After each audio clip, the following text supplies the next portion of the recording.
Hello dear student, welcome to the class.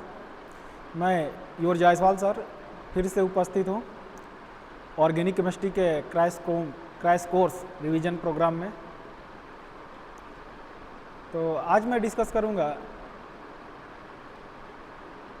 कि biomolecules में आपको क्या क्या पढ़ना है। ठीक है, बहुत ही इंटरेस्टिंग चैप्टर है। एवरी ईयर एक क्वेश्चन आपका आता ही है बायोमॉलिक्यूल से। बायोमॉलिक्यूल्स में आपको पढ़ना है कार्बोहाइड्रेट और प्रोटीन और अमीनो एसिड के बारे में। ठीक है, तो कार्बोहाइड्रेट जैसा कि आप बायोमॉलिक्यूल्स बायोलॉजी में भी पढ़े होंगे, बॉटनी में वहाँ भी है, लेकिन यहाँ पर थोड़ा डिफरेंट है, जैसे केमिस्ट्री से सारी चीज़ें रिलेटेड है। ठीक है, तो बायोमॉलिक्यूल्स में सबसे पहले मैं कार्बोहाइड्रेट में आपको क्या क्या पढ़ना है मैं आपको ये बता रहा कि कार्बोहाइड्रेट जब भी आप पढ़ेंगे तो कुछ टर्म आएंगे, जैसे बहुत ही इंपॉर्टेंट होते हैं ये टर्म, जैसे एपीमर, जैसे नाम आएगा एपीमर, ये हो गया एपीमर हो गया पहला। सेकेंड हो गया फर्स्ट के बाद ये इनामर। ठीक है, और ये थर्ड म्यूटा रोटेशन।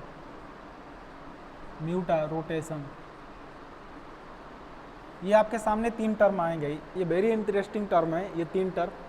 तो पहले मैं आपको बताने जा रहा है एपीमर क्या होता है।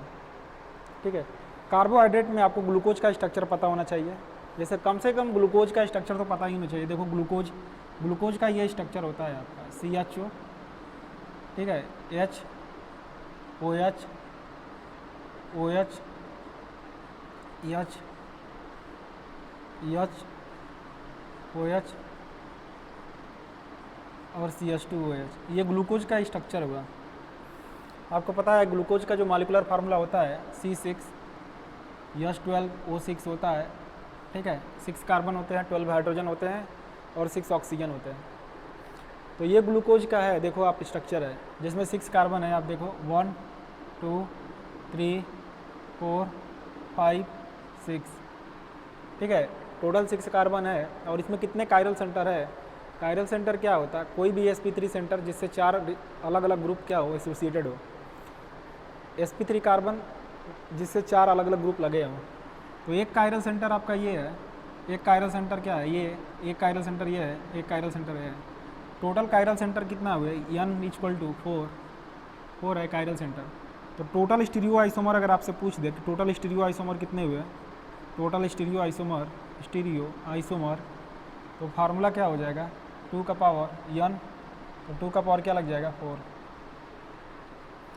देखो मैं आपको बताने जा रहा है कि एपीमर क्या होता है। आप देखो ये ग्लूकोज हुआ। ग्लूकोज में कार्बन नंबर 3 पर देखो सारे OH क्या होते हैं? राइट हैंड साइड होते हैं। सारे OH राइट हैंड साइड होते हैं। जैसे 5 OH होता है, सारे OH क्या है? Right hand side. बस कार्बन नंबर 3 पर जो OH है वो लेफ्ट साइड है। ये आपको याद रखना है। कार्बन नंबर 3 पर OH क्या है? अपोजिट साइड है। अब देखो अगर कार्बन नंबर 2 पे आप OH का अरेंजमेंट चेंज कर दो, जैसे ये CHO,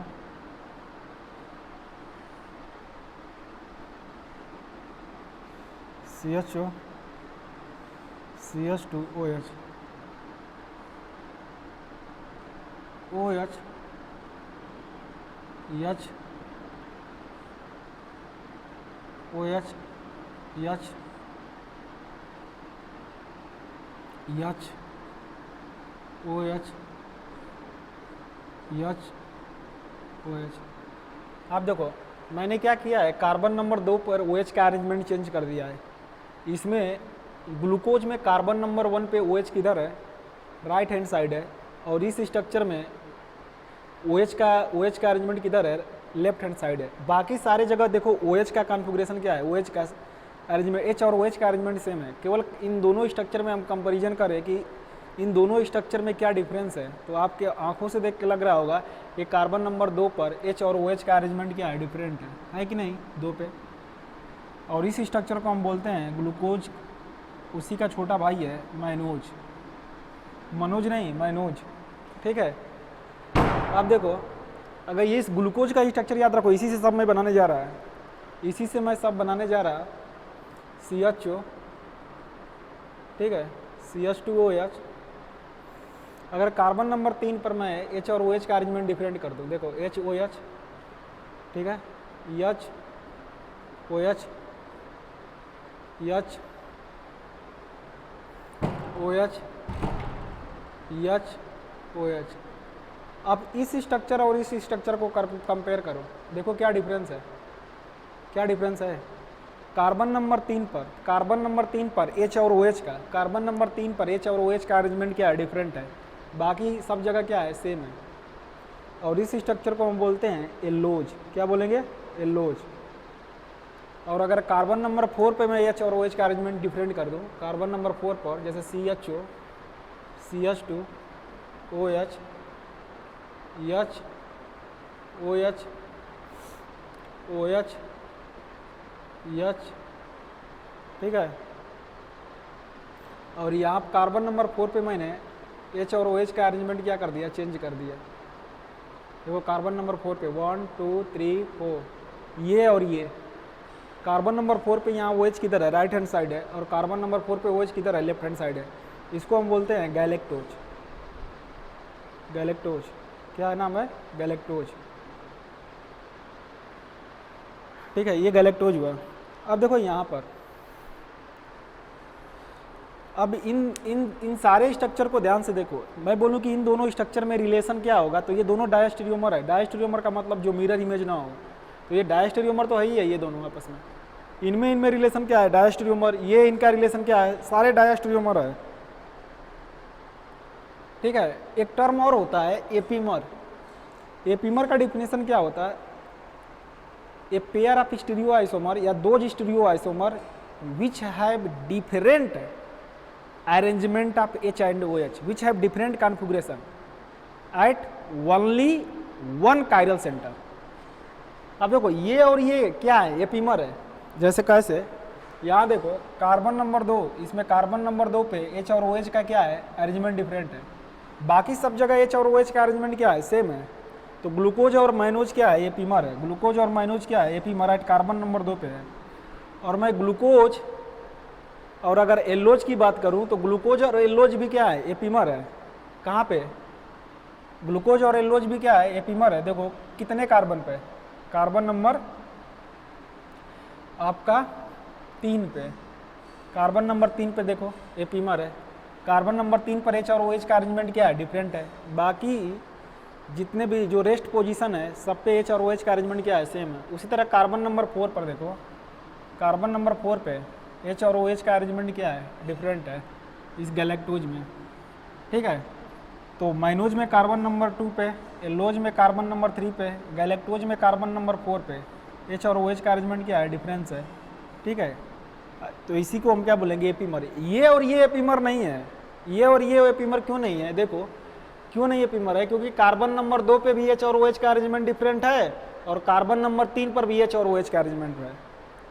हम एपीमर तभी बोलेंगे जब केवल पर्टिकुलर केवल एक ही कायरल सेंटर पर H और OH का अरेंजमेंट क्या हो, डिफरेंट हो, बाकी सब जगह क्या हो, सेम हो, तो उसको हम क्या बोलेंगे, एपीमर। तो ये एपीमर हैं, कौन कौन, glucose mannose, glucose allose, glucose galactose. Glucose mannose carbon number 2 पर, ग्लूकोज एल्लोज कार्बन नंबर 3 पर, ग्लूकोज गैलेक्टोज कार्बन नंबर 4 पर। तो इसको एक बार देखो आप अच्छे से, कोई प्रॉब्लम हो तो मेरे को बताओ, ठीक है।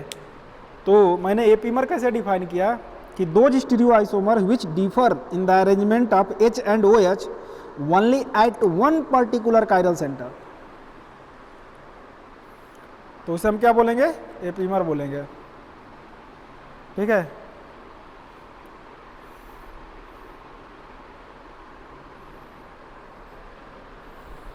तो ये हो गया आपका। तो मैंने एपीमर आपको बता दिया, ठीक है। एपीमर एक मैंने बता दिया। अब नेक्स्ट है एनामर। एपीमर आपका क्लियर हो गया होगा, आई होप। एपीमर का मतलब ऐसे स्टीरियो आइसोमर या ऐसे कार्बोहाइड्रेट, ये कार्बोहाइड्रेट है ना, जिसमें केवल एक ही कायरल सेंटर पर क्या हो, H और OH का अरेंजमेंट क्या हो, डिफरेंट हो, उसे हम क्या बोलेंगे, एपीमर, ठीक है। अब नेक्स्ट है एनामर।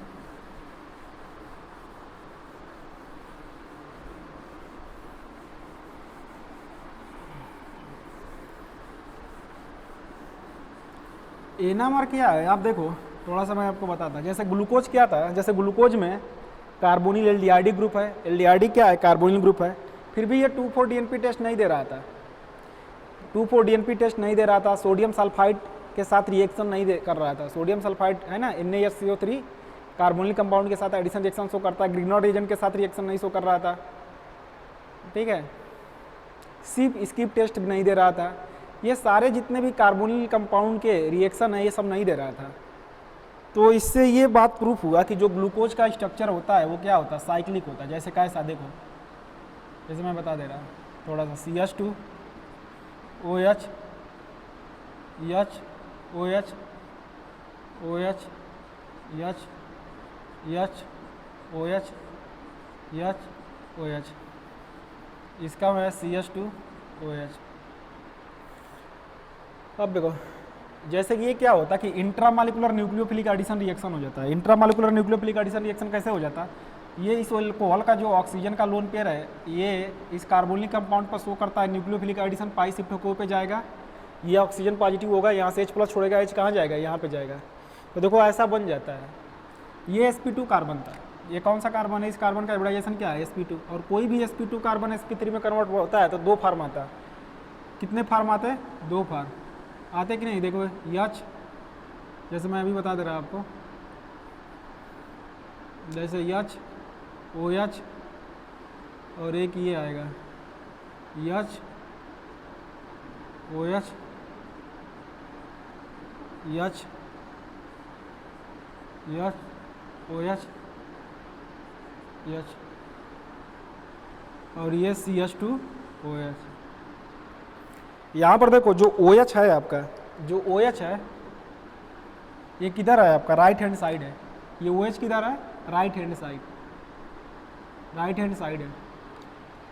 ये sp2 कार्बन कोई भी sp3 कन्वर्ट होता है तो 2 फार्म आता है, R और S आपने पढ़ा होगा, मैंने कई बार आपको पढ़ाया है। देखो एक क्या आएगा, एक ये भी तो आ सकता है, हो सकता है कि इसमें OH क्या हो, लेफ्ट हैंड साइड हो, OH H H H OH H OH H ये, और ये CH2 OH। इसमें जो OH है आप देखो, OH का साइड किधर है, ये लेफ्ट हैंड साइड है, किधर है, लेफ्ट हैंड साइड। तो अगर OH क्या होगा, ये क्या है, साइक्लिक स्ट्रक्चर ऑफ ग्लूकोज, इसे हम बोलते हैं साइक्लिक स्ट्रक्चर। आप देखो ग्लूकोज, और देखो इस साइक्लिक स्ट्रक्चर में एल्डिहाइडिक फंक्शनल ग्रुप प्रेजेंट है क्या, नहीं। और एल्डिहाइडिक फंक्शनल ग्रुप नहीं है तो ये कभी भी स्किप टेस्ट देगा क्या, कभी भी स्किप टेस्ट देगा, नहीं देगा। कभी भी 2,4-DNP टेस्ट देगा, नहीं देगा। 2,4-DNP टेस्ट देगा, नहीं देगा। सोडियम बाइसल्फाइड के साथ रिएक्शन शो करेगा, नहीं करेगा। अमोनिया के साथ रिएक्शन शो करेगा, नहीं करेगा। ग्रिग्नार्ड एजेंट के साथ रिएक्शन शो करेगा, नहीं करेगा। एडिशन रिएक्शन, देखो कितनी इंटरेस्टिंग चीज़ें हैं। इसीलिए ग्लूकोज जो है, ग्लूकोज ओपन चेन स्ट्रक्चर में एग्जिस्ट ही नहीं करता। ठीक है, अभी मैं थोड़ा उसके बारे में डिस्कस करूंगा। ग्लूकोज का स्ट्रक्चर क्या होता है, साइक्लिक, और साइक्लिक स्ट्रक्चर में एल्डिहाइडिक ग्रुप क्या है ही नहीं, इसलिए ये सब सारे रिएक्शन शो नहीं कर रहा था, एडिशन रिएक्शन। ठीक है, अब देखो यहाँ जो OH है आपका क्या है, राइट हैंड साइड है, तो इसका नाम क्या है, देखो ग्लूकोज, तो इसको बोलते हैं क्या, ग्लूकोज। ग्लूकोज इसको बोलते हैं हम अल्फा डी ग्लूकोज। अल्फा का मतलब क्या है, अगर OH किधर होगा, राइट हैंड साइड होगा, तो उसको हम बोलते हैं अल्फा फॉर्म ऑफ ग्लूकोज। और डी क्या डिनोट कर रहा, carbon number, last chiral centre पर OH का कॉन्फ़िगरेशन, लास्ट कायरल सेंटर पर, लास्ट कायरल सेंटर ये है, लास्ट कायरल सेंटर पर OH किधर है आपका, राइट हैंड साइड है तो D लिखते हैं। अगर लेफ्ट हैंड साइड होगा तो क्या लिखेंगे, L। तो अल्फा कार्बन नंबर 1 पर, कार्बन नंबर 1 पे OH का कॉन्फ़िगरेशन डिनोट कर रहा है। और कार्बन नंबर 1 को ही हम एक नाम देते हैं, क्या नाम देते हैं, एनामेरिक कार्बन बोलते हैं। क्या बोलते हैं, एनामेरिक कार्बन। कार्बन नंबर 1 को क्या बोलते हैं, एनामेरिक कार्बन बोलते हैं। क्या बोलते हैं, एनामेरिक कार्बन। क्या बोलते हैं, एनामेरिक कार्बन। यानी एनामेरिक कार्बन पर H और OH का अरेंजमेंट बता रहा है अल्फा। अगर एनामेरिक कार्बन पर OH राइट हैंड साइड होगा तो उसको अल्फा से डिनोट करेंगे। और ये D, और ये ग्लूकोज से बना है, ग्लूकोज है ही है। ठीक है, देखो ये D ग्लूकोज हमने लिया ही था, ये क्या लिया था, D glucose, open structure of D glucose. और ये क्या कहलाएगा, बीटा D ग्लूकोज। ये क्या है, बीटा D ग्लूकोज है। ये एनामेरिक कार्बन पर OH किधर है, लेफ्ट हैंड साइड, तो इसलिए हमने क्या लिखा, बीटा। ठीक है, तो देखो एनामर का क्या होता है, जैसे एपीमर मैंने बताया है ना, दो स्टीरियो एपीमर मैंने क्या बताया था, H और OH का अरेंजमेंट क्या हो, डिफरेंट हो किसी एक ही पर्टिकुलर कायरल सेंटर पर, और बाकी जगह क्या हो, सेम हो, तो उसे हम एपीमर बोलेंगे। एनामर क्या होता, एनामेरिक कार्बन पर H और OH का अरेंजमेंट क्या हो, डिफरेंट हो, तो उसे हम क्या बोलेंगे, एनामर। कार्बन नंबर 1 को हम क्या बोलते हैं, एनामेरिक कार्बन बोलते हैं, और इस एनामेरिक कार्बन पर अगर H और OH का अरेंजमेंट क्या होगा, डिफरेंट होगा, तो उसे हम क्या बोलेंगे, एनामर। आप समझ गए मेरी बातें, एक बार देख लो अच्छे से मैंने क्या बताया, थोड़ा सा देखो, ये और ये एपीमर भी है, ये और ये क्या है, एपीमर भी है। देखो एक ही पर्टिकुलर काइरल सेंटर पर H और OH का अरेंजमेंट क्या डिफरेंट है, लेकिन इस एपीमर को एक स्पेशल नाम देते हैं, क्या, एनामर। एनामर क्यों देते हैं, क्योंकि ये कार्बन नंबर 1 पे H और OH का अरेंजमेंट डिफरेंट है, इसलिए, और कुछ नहीं है। इसको ध्यान से देखो, तो एनामर क्या हुआ, those carbohydrate which differ in configuration only at enameric carbon are known as enamer. Example alpha D and beta D glucose, alpha and beta glucose.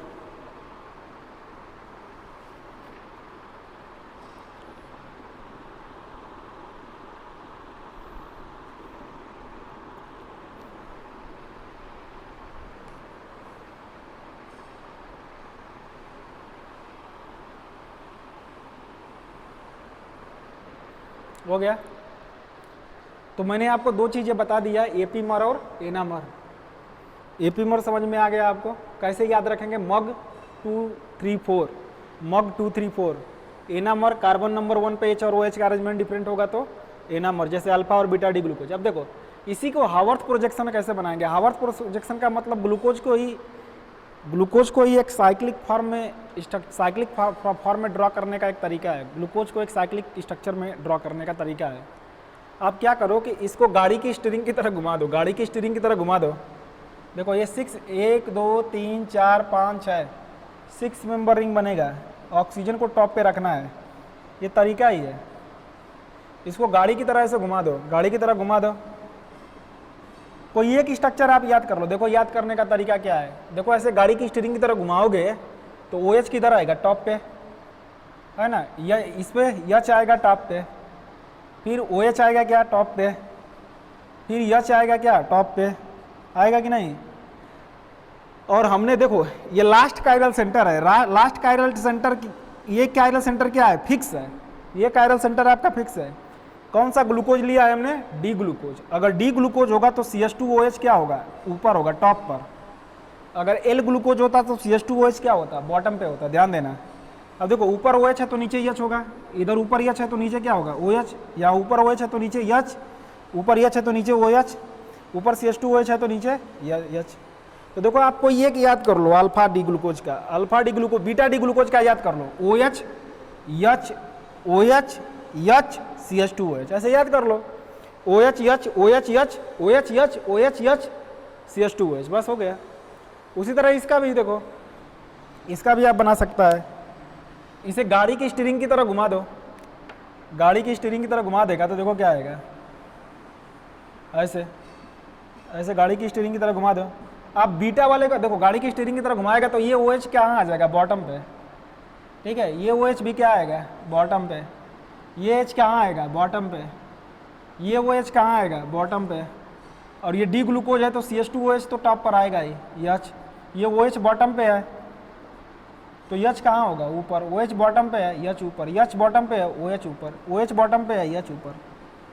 देखो आप बीटा डी ग्लूकोज का एक याद करो, OH H OH H CH2OH। देखो अगर OH क्या होगा, अगर हावर्थ प्रोजेक्शन में OH टॉप पे होगा, ऊपर होगा, या इस ऑक्सीजन के क्या होगा, साइड में होगा, इस ऑक्सीजन के सेम साइड होगा, तो इसे क्या बोलेंगे, अल्फा, अरे इसे क्या बोलेंगे, बीटा, सॉरी इसे क्या बोलेंगे, बीटा। और अगर इस ऑक्सीजन के क्या होगा, नीचे होगा, ये OH डाउनवर्ड होगा, तो इसको क्या बोलेंगे, अल्फा फार। तो ये दोनों, इन दोनों में रिलेशन क्या होगा, ये दोनों क्या है, एनामर है। दोनों को एनामर हमने क्यों बोला, क्योंकि कार्बन नंबर 1 पे OH का अरेंजमेंट क्या है, डिफरेंट है, इसलिए ये दोनों क्या है, एनामर है। ठीक है, इसको कॉपी करो।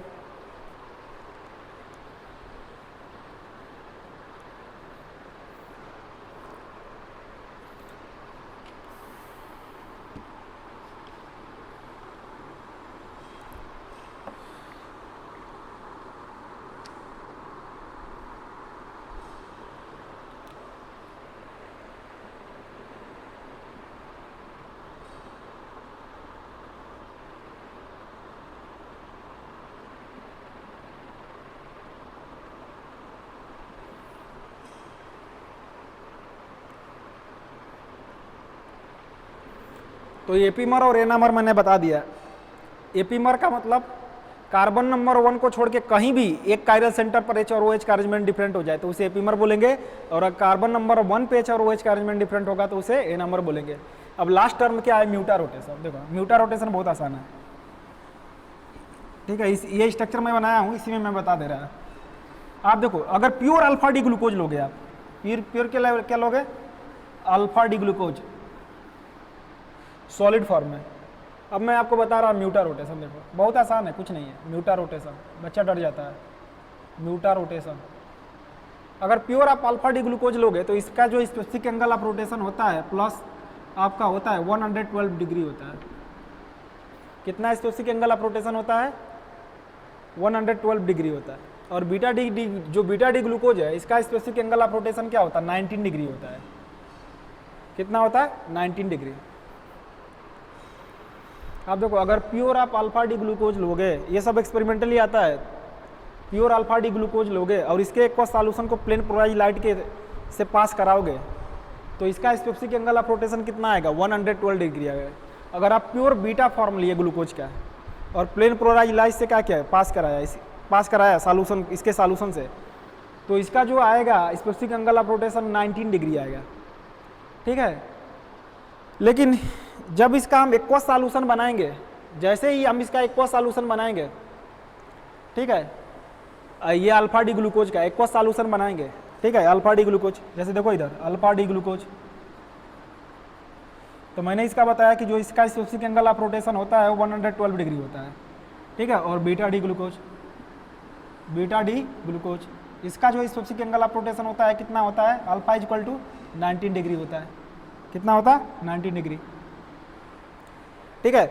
लेकिन जैसे ही क्या करेगा, अब इसका एक्वस सॉल्यूशन बनाएगा, ठीक है, तो इसका स्पेसिफिक एंगल ऑफ रोटेशन, ठीक है, बहुत रैपिडली क्विकली क्या होगा, डिक्रीज होगा और एक इक्विलिब्रियम वैल्यू आ जाएगी किसकी, 52.5 डिग्री। ये इक्विलिब्रियम वैल्यू आ जाएगा, इक्विलिब्रियम वैल्यू आएगा, कितना आएगा, 52.5 डिग्री। उसी तरह अगर बीटा डी ग्लूकोज से आप स्टार्ट करोगे, इसका एक्वस सॉल्यूशन बनाओगे तो इसका प्योर का 90 डिग्री होगा, इसका भी क्या होगा, स्पेसिफिक एंगल रोटेशन इसका इंक्रीज होगा 19 डिग्री से एक इक्विलिब्रियम वैल्यू तक क्या होगा, इंक्रीज होगा, और इसका क्या होगा, डिक्रीज होगा। तो यहीं जो स्पेसिफिक एंगल ऑफ रोटेशन है ना, इसका डिक्रीज होना और इंक्रीज होना, इसी को हम क्या बोलते हैं, म्यूटा रोटेशन बोलते हैं। टिल इक्विलिब्रियम मैंने ये तब तक क्या होगा, डिक्रीज होगा, और ये तब तक क्या होगा, इंक्रीज होगा, जब तक कि इक्विलिब्रियम अचीव ना हो, टिल इक्विलिब्रियम अटेन। इसी को हम म्यूटा रोटेशन बोलते हैं। म्यूटा रोटेशन कुछ नहीं है, change in specific angle of rotation, of carbohydrate, उसी को हम क्या बोलते हैं, म्यूटा रोटेशन बोलते हैं। तो ये म्यूटा रोटेशन हो गया, ठीक है, बहुत ही आसान है, इससे आसान कुछ नहीं है, ठीक है। समझ गए होंगे आई होप। मतलब कहने का मतलब है कि आप जैसे if any of the anomer, चाहे अल्फा ले लो चाहे बीटा ले लो, is taken and dissolve in aqueous medium, then it quickly comes in equilibrium with its another anomer, है ना।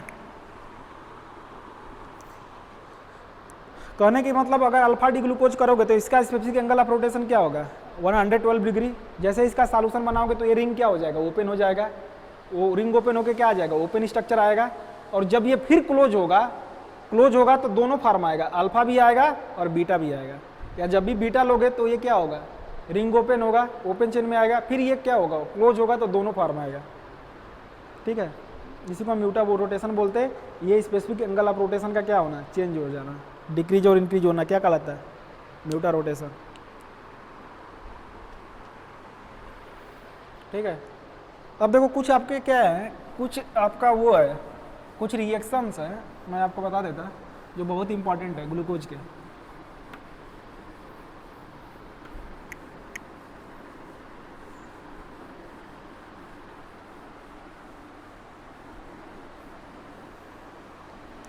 कुछ बहुत ही इंपॉर्टेंट रिएक्शन है, जैसे आप देखो, जैसे ग्लूकोज आपने ले लिया, CHO, COOH,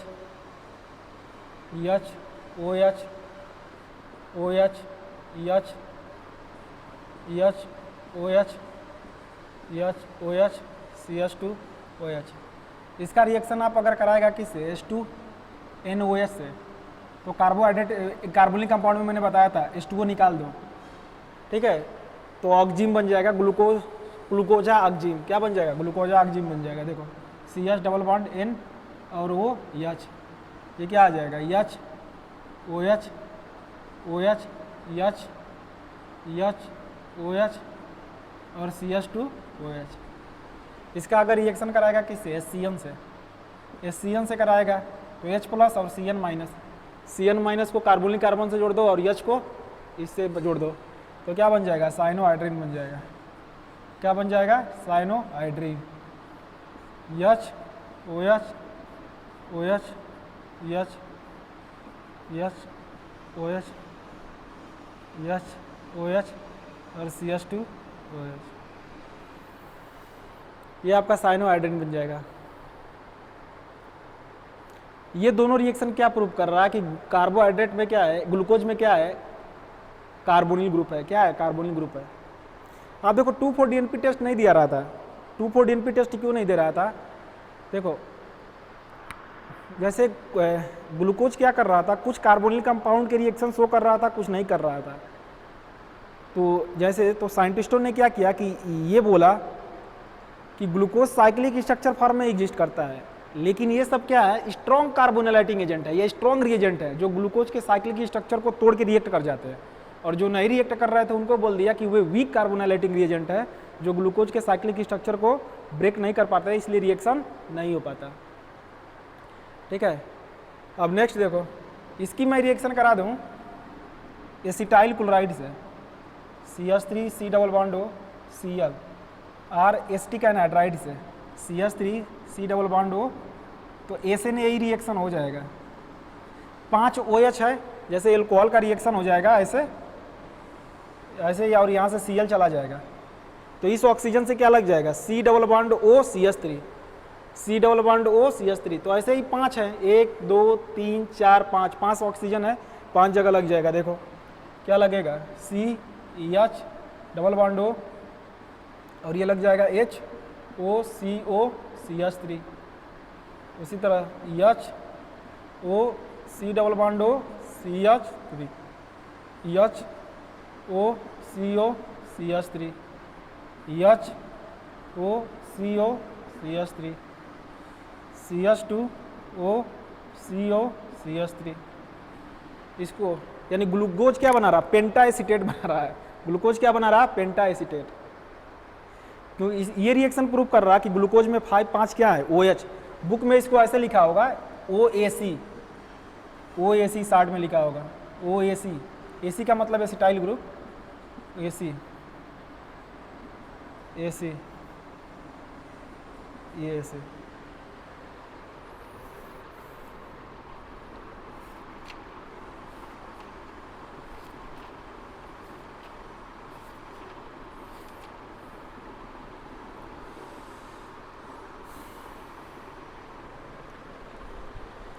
और एक लास्ट रिएक्शन है, जैसे मैंने ये आप याद कर लेना, जैसे HI, NCERT में ओनली HI लिखा है, HI दे या रेड फास्फोरस HI दे, तो ये स्ट्रॉन्ग रिड्यूसिंग एजेंट है। 6 कार्बन का क्या आएगा, हेक्सेन।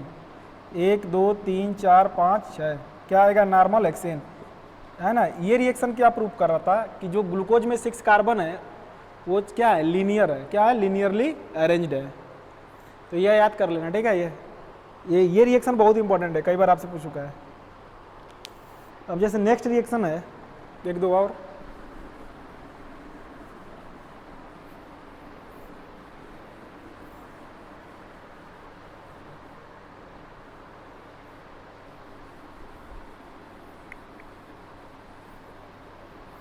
नेक्स्ट रिएक्शन है। अब देखो, अगर ग्लूकोज का रिएक्शन कराओगे ब्रोमीन वाटर से, किससे, ब्रोमीन वाटर, तो ये माइल्ड ऑक्सीडाइजिंग एजेंट है। क्या है, माइल्ड ऑक्सीडाइजिंग एजेंट। ये केवल एल्डिहाइड को ही ऑक्सीडाइज करेगा, किसमें, एल्डिहाइड को। C double bond O H और H OH OH H OH, ये नाम याद रखना, बहुत इंपॉर्टेंट है। CH2OH, इसको बोलते हैं ग्लूकानिक एसिड। ग्लूकानिक एसिड क्या बोलते हैं, ग्लूकोनिक एसिड। लेकिन इसका मैं रिएक्शन करा दूँ कॉन्सनट्रेटेड HNO3 के साथ, कंसनट्रेटेड डाइल्यूट HNO3 ले लें हम, जैसे HNO3 डाइल्यूट HNO3, तो ये 1 डिग्री अल्कोहल को भी ऑक्सीडाइज करेगा, ये भी 1 डिग्री अल्कोहल, जैसे 1 डिग्री अल्कोहल है ना, इसको भी ऑक्सीडाइज कर देगा। तो ये आ जाएगा COOH COOH H OH OH H H OH H OH, इसको हम बोलते हैं ग्लूकारिक एसिड, ग्लूकारिक एसिड, या इसी का एक और नाम है साइकरिक एसिड। क्या नाम देंगे? साइकरिक एसिड। ये बहुत इंपॉर्टेंट है। या इसका भी रिएक्शन करा देगा किससे? HNO3 से, तो यहीं आ जाएगा, NCERT में दिया होगा है ना, HNO3। तो ये तो ऑलरेडी ऑक्सीडाइज है COOH में, ये 1 डिग्री अल्कोहल है, इसको चेंज कर देगा इसमें। ये बहुत इंपॉर्टेंट रिएक्शन है, इनको आप ध्यान देना अच्छे से।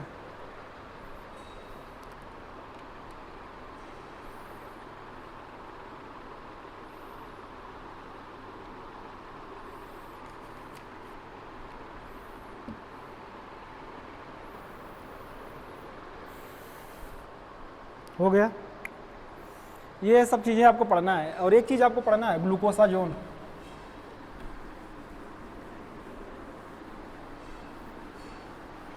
देखो, अगर इसकी मैं रिएक्शन कराऊँ फेनाइल एट्राजिन से H2N, ठीक है, मैं मैकेनिज्म नहीं बढ़ाऊंगा, टाइम नहीं है। देखो इधर NH है ना, H2N NHPH, तो यहाँ से वाटर निकाल दो।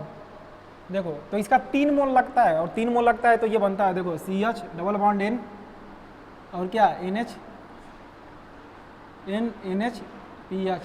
उसी तरह ये लगेगा, फिर CH double bond N NHPH आएगा क्या, OH H OH OH CH2OH, इसे हम ग्लूकोसाजोन बोलते हैं, ग्लूकोसाजोन। ये बहुत इंपॉर्टेंट है। जैसे बोलेगा कि ग्लूकोज को ग्लूकोसाजोन में कन्वर्ट करेंगे तो कितने मोल फिनाइल एट्राजिन यूज होगा, तो देख के लगता क्या कि जैसे देख के लगता कि 2 है, तो आंसर क्या देता है 2, लेकिन 3 मोल फिनाइल एट्राजिन यूज होता है। मैंने डिटेल से ये पढ़ाया है, ठीक है ना, 3 मोल कैसे यूज होता है, मैकेनिज्म बताऊंगा, काफ़ी टाइम लगेगा। एक क्वेश्चन तो ये पूछेगा कितने मोल फिनाइल एट्राजिन यूज होंगे, तो आंसर आप क्या देगा 3 मोल फिनाइल एट्राजिन। कितना मोल? 3 मोल फिनाइल एट्राजिन। और एक क्वेश्चन ये देगा, एक क्वेश्चन और ये देगा कि which of the following carbohydrate form same osazone, which of the following form same osazone, तो जिसमें ये पार्ट क्या होगा, सेम होगा, जिसमें ये पार्ट क्या होगा, सेम होगा, वो सेम ओसाजोन बनाएगा। जैसे ग्लूकोज, माइनोज का स्ट्रक्चर याद करो, माइनोज में क्या था, CHO है ना, H OH OH H है ना, ये तो ग्लूकोज हो गया, पहले मैं ग्लूकोज का बना दे रहा, H OH CH2OH। देखो ये क्या है, ये क्या है, ग्लूकोज है। माइनोज कार्बन नंबर 2 पे OH का अरेंजमेंट देखो, तो ये 2 कार्बन तो यूज हो जाएंगे ना, ये 2 कार्बन तो यूज हो जाएंगे ये बनाने में, लेकिन नीचे वाला देखो इतना पार्ट क्या है, सेम है। ये पार्ट क्या है, सेम है। देखो ये इतना पार्ट और ये इतना पार्ट क्या है, सेम है, तो ये भी सेम ओसाजोन देगा, ग्लूकोज और माइनोज भी, माइनोज सेम ओसाजोन देगा। उसी तरह फ्रक्टोज देखो, फ्रक्टोज में ये देखो CH2OH और क्या C डबल बॉन्ड O, ठीक है, OH H OH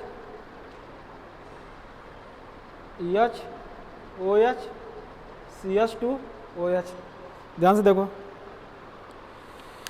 ये भी देखो, देखो इसमें भी इतना पार्ट क्या है, सेम है, तो ये भी क्या देगा, सेम ओसाजोन। ये क्या है, फ्रक्टोज। तो एक क्वेश्चन आपसे पूछता कि which of the following gives क्या, सेम ओसाजोन, तो ये क्या देगा, सेम ओसाजोन देगा। ये बहुत इंपॉर्टेंट है। जैसे ग्लूकोज, माइनोज और फ्रक्टोज क्या देंगे, सेम ओसाजोन है ना। ये क्या था, ग्लूकोज था, ग्लूकोज से ग्लूकोसाजोन, फ्रक्टोज से फ्रक्टोसाजोन हो जाएगा, माइनोज से माइनोसाजोन हो जाएगा, सेम ओसाजोन देंगे, ठीक है। ये क्वेश्चन आपसे पूछ सकता है।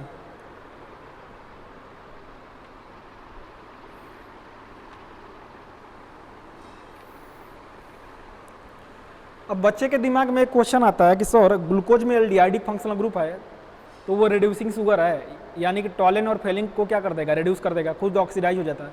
लेकिन फ्रक्टोज में तो क्या है, कीटोन है ना। फ्रक्टोज में कौन सा फंक्शनल ग्रुप है, कीटोन, देखो हर जगह से क्वेश्चन पूछेगा, मैं सिर्फ वही बता रहा आपको जो एग्जाम के लिए सबसे इंपॉर्टेंट है। इतनी चीज़ें, एपीमर बताया, एनामर बताया, म्यूटा रोटेशन बताया, ठीक है। ये रिएक्शन जितना मैंने पढ़ाया वो सब इंपॉर्टेंट है। उसके बाद ये पढ़ाया मैं ग्लूकोसाजोन कितने मोल फेनाइल हाइड्रोजन कौन कौन से मोसाजोन बनाता है, ठीक है। नेक्स्ट अब देखो,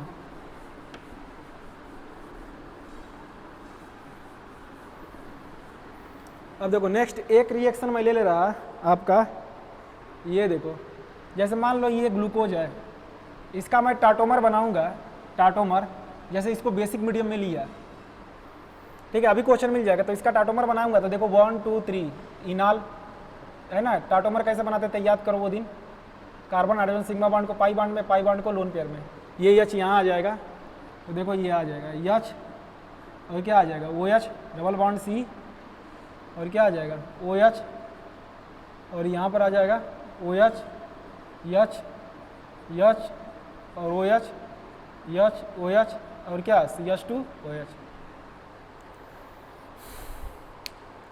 ठीक है। अब देखो फिर इसका जब ये इनॉल है तो फिर कीटो में कन्वर्ट होगा, ये इनॉल फिर से अगर कीटो में कन्वर्ट होगा देखो तो ये कैसे कन्वर्ट होगा, जब ये इनॉल फिर से अगर कीटो में कन्वर्ट होगा तो कैसे कन्वर्ट होगा, ये डबल बॉन्ड में जाएगा और ये या लोन पेयर में एच यहाँ आ जाएगा तो बन जाएगा ये, ठीक है। हो सकता है ये जैसे OH कीटो में कन्वर्ट हो रहा है वैसे ही ये भी तो कन्वर्ट हो सकता है ना, वैसे ही ये भी तो कन्वर्ट हो सकता है OH बॉन्ड ऐसे, देखो ये टाटोमराइज करा दूँ तो एक आपको दूसरा स्ट्रक्चर मिल जाएगा, देखो CH2 OH C double bond O है ना, C डबल बॉन्ड हो जाएगा OH H H OH H OH CH2 OH। देखो ये क्या है, फ्रक्टोज है, ये क्या है फ्रक्टोज है। या ये देखो ये तो ऐसे हुआ, लेकिन जब ये ऐसे होता तो देखो एच यहाँ आता तो ये फार्म होता, जब ये एच इस कार्बन पर आएगा तो कोई भी sp2 कार्बन अगर sp3 में कन्वर्ट होगा तो दो फार्म आते हैं, R फार्म भी और S फार्म भी।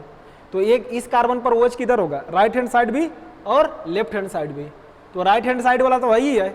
एक स्ट्रक्चर इससे और आ जाता, देखो एक स्ट्रक्चर इससे क्या आ जाएगा, ये आ जाएगा C double bond O H होगा कि नहीं, एक स्ट्रक्चर ये भी आ जाएगा OH H, ये OH इधर भी हो सकता है ना sp2 में कन्वर्ट होगा तो, एक तो राइट हैंड साइड है इसमें, एक लेफ्ट हैंड साइड भी हो सकता है, ये कोई भी आ सकता है OH H H OH H OH और CH2 OH। ये क्या है, माइनोज है, ये क्या है माइनोज, और ये क्या है फ्रक्टोज। देखो कितनी इंटरेस्टिंग चीज़ है, अगर फ्रक्टोज लोगे बेसिक मीडियम में तो टाटोमराइज होकर किस में कन्वर्ट हो जाएगा, इसमें, और ये फिर इसमें भी जा सकता है ग्लूकोज, ग्लूकोज को लेकर बेसिक मीडियम में तो किस में कन्वर्ट हो जाएगा फ्रक्टोज में। तो ये सब क्या है, ग्लूकोज फ्रक्टोज माइनोज क्या है, टाटोमर है, ये क्या है टाटोमर है, इसलिए फेलिंग टैलेंट टेस्ट शो करते हैं, ठीक है।